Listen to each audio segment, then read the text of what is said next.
Now I would request our volunteers to give opportunity to any non-Muslim brothers and guests we have here at our mics to give them a preference and opportunity, and then our other brothers.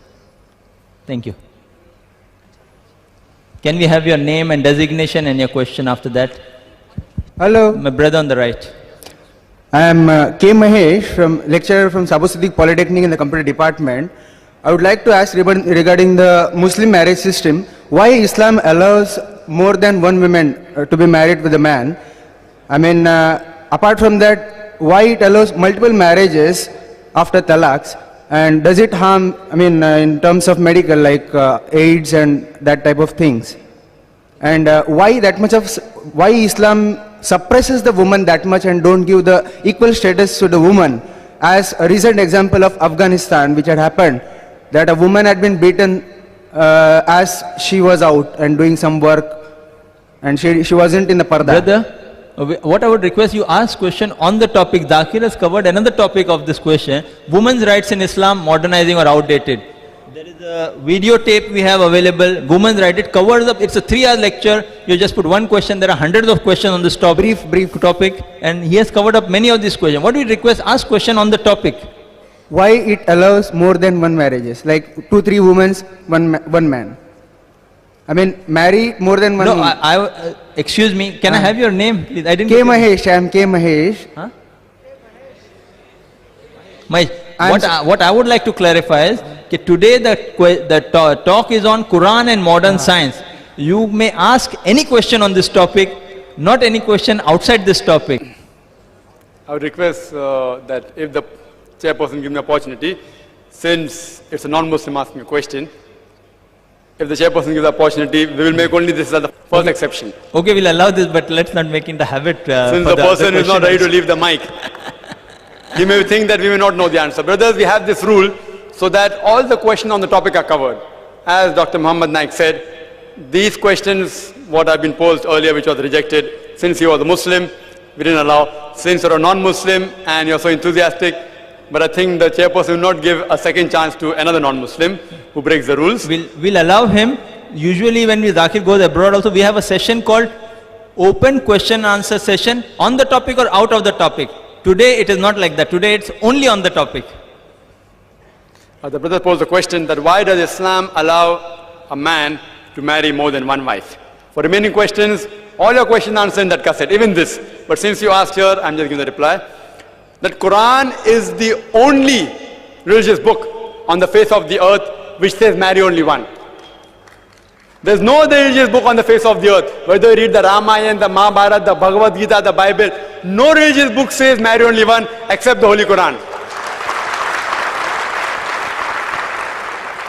The Holy Quran says in Surah Nisa chapter 4 verse number 3, it says, marry woman of your choice in 2s, 3s or 4s. But if you can't do justice, marry only one. If you can't do justice, marry only one. Otherwise, if you can do justice, Quran has put an upper limit, 2, 3 or 4. Maximum 4, not more than that. Previous religions, they gave permission for a man to marry as many wives as you want. Quran put an upper restriction of maximum 4. You know why? Because if you think logically, if you analyze, but it says at the same time, in Surah Nisa chapter 4 verse 129, it is difficult to do justice between your wives. It's difficult. Therefore, do not turn away from them altogether.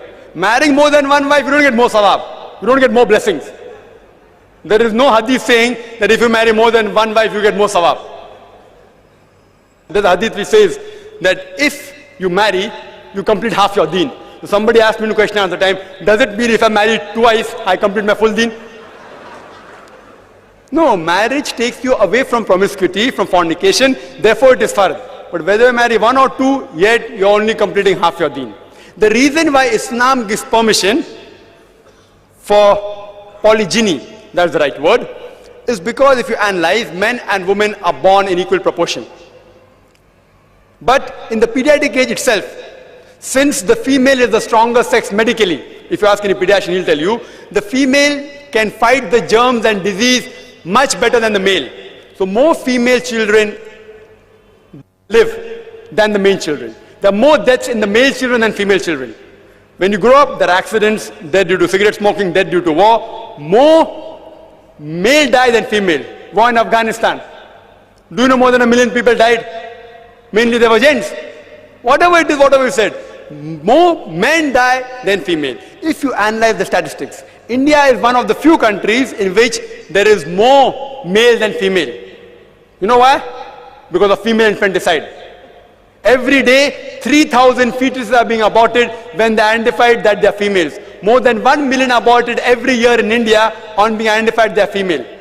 That's the reason. Otherwise, if you see the statistics of America, there are more than 7.8 million females than males in America alone. In New York alone, there is 1 million female more than male. And out of the population of New York, 1/3 are gay, sodomite, Luth. There are more than 25 million gays in America. That means there are more than 30 million females who can't find husband in America alone. In UK alone, there are 4 million females more than male. In Germany alone, 5 million females more than male. In Russia alone, 7 million females more than male. And Allah subhanahu wa ta'ala alone knows there are how many million females more than males in this world.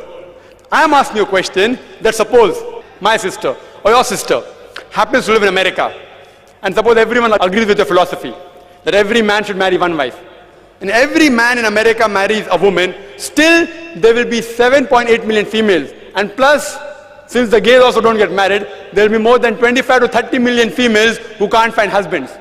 If my sister happens to be one of those unfortunate lady who has not been married and the market is saturated, the only option remaining for my sister is to marry a man who already has a wife or become public property.